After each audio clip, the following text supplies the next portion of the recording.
Hey, how's it going, everybody? It is iPhone season, iPhone 14 series to be exact, here in 2022. And just in from UPS via T-Mobile, I've got an iPhone 14 Pro in space black, 128 gigabytes. Again, retail version from T-Mobile. So let's get straight to it. Apple going back to white boxes for their flagship series. For a while, they had taken a page out of Samsung's playbook and switched to black boxes for their flagships. So it's back to white here. I don't know if it's an aesthetic thing or if they're saving on ink or something, but back to white boxes here. So you've got a picture of the phone on the front, and it is in the color you got, even though it's showing, of course, the front of the phone. You can still tell that it is in the color that you ordered. On the sides, it says iPhone, as it always has. On the top and the bottom, an Apple logo, and on the back just some info about the phone that you ordered. And as always, pull tabs to get this thing open. No need for an unboxing knife.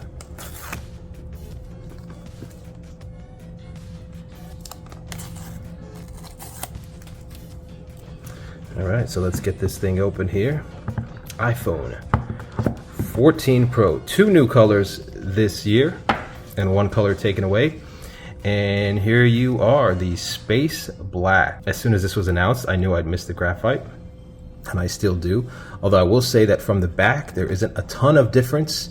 In fact, very little difference between the 13 Pro graphite and the 14 Pro space black.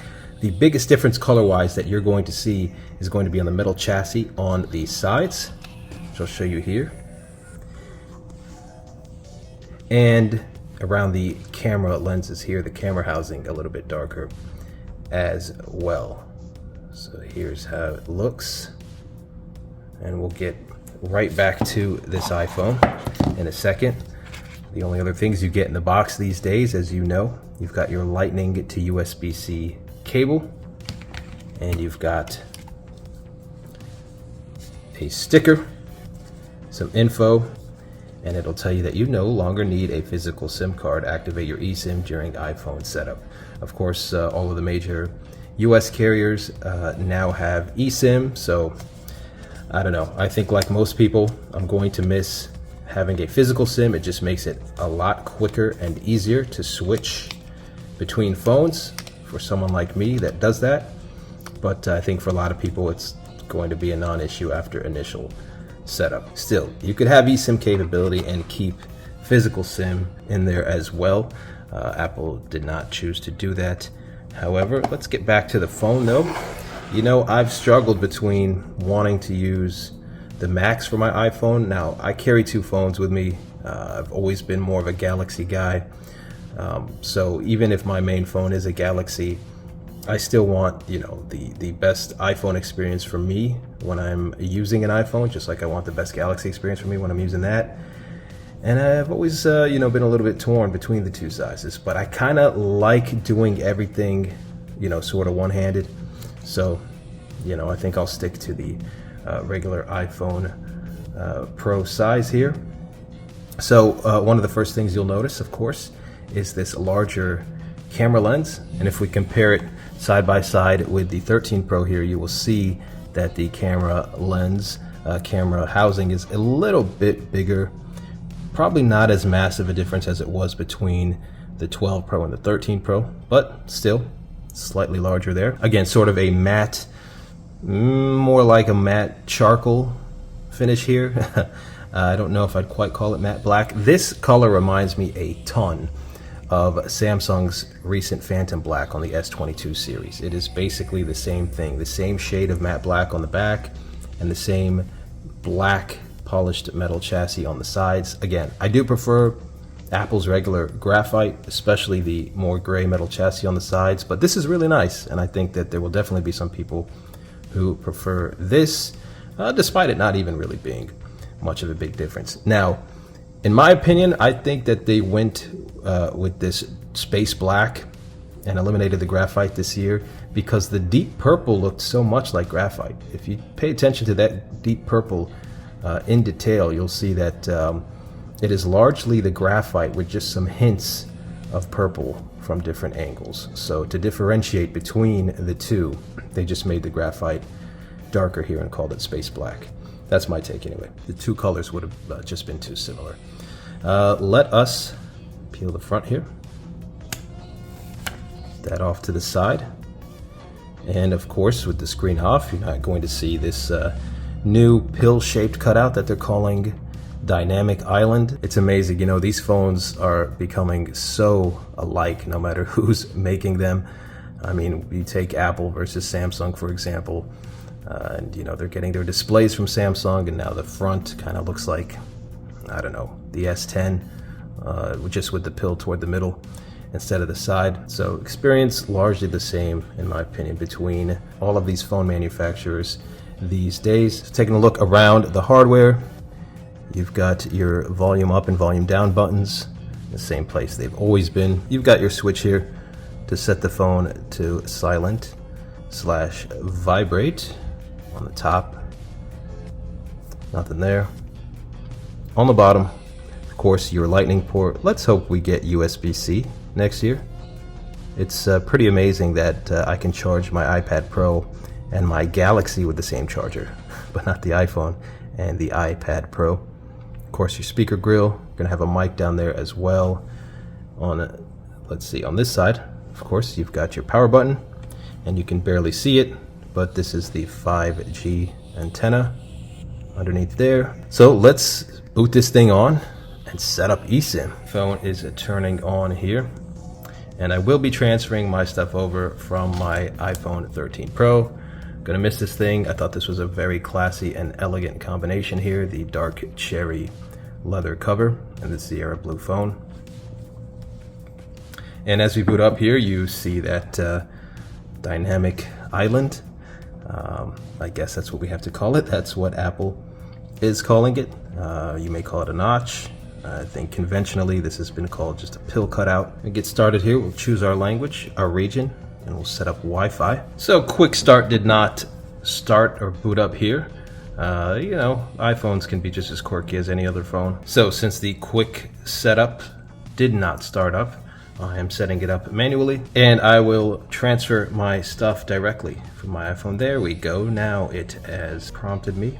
So let's do this. All right, so let me show you guys this process real quick because it's a first for me as well. Set up eSIM. And eSIM allows you to conveniently and securely activate cellular service without needing a physical SIM card. You can pause this if you want to read the whole thing. Once your eSIM is set up, your SIM card will be deactivated and can be removed from the SIM tray.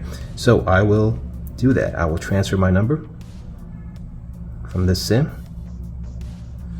and it will say that I will have to follow instructions from the other phone. I will confirm by double clicking here on the side of my phone.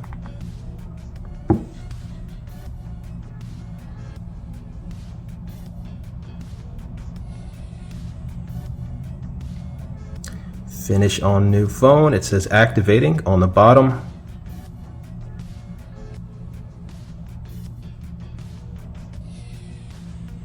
And again, you're going to have to be on Wi-Fi in order to do all of that. So when you're setting your phone up, make sure when it prompts you, you log into a Wi-Fi network. Now it says connecting to network on the bottom after it had said activating. Cellular setup complete. And now my number is on my new iPhone. And now I will be transferring over my data. And while my new iPhone is setting up here, just wanted to show you this. It's showing emergency SOS. iPhone is ready to help in an emergency.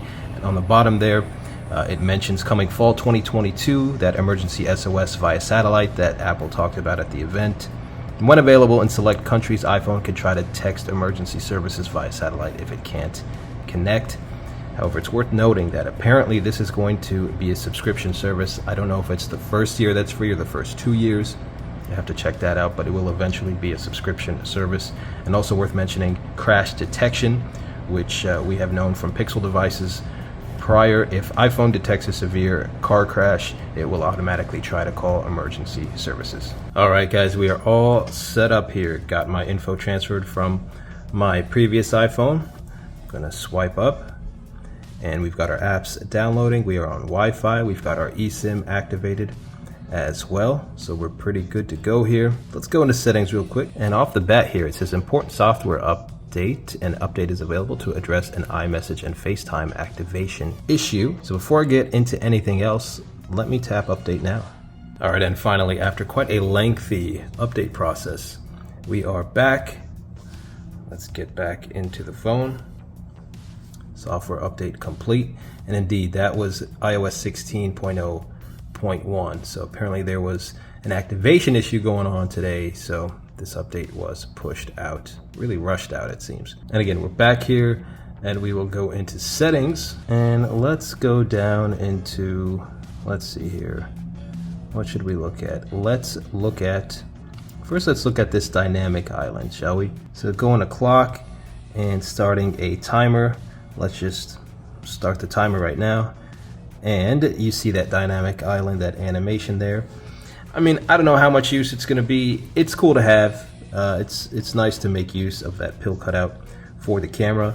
So, you know, if I open a calculator here, for example, it's still overlaid there, that timer. So a look at that dynamic island. So trying to find that always on display. Let me go to display here and see if it is in here.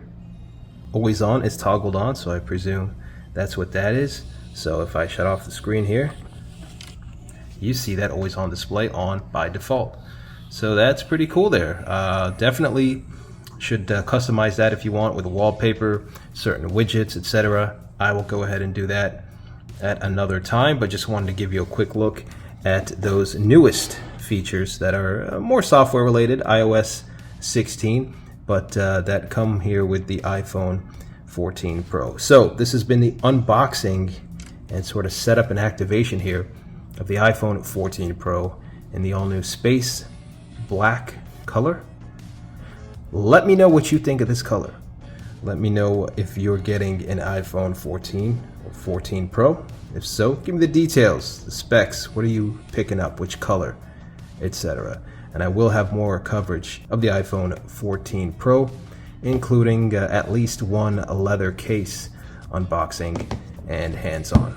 I appreciate you all watching as always. Take care, and I'll see you in the next video.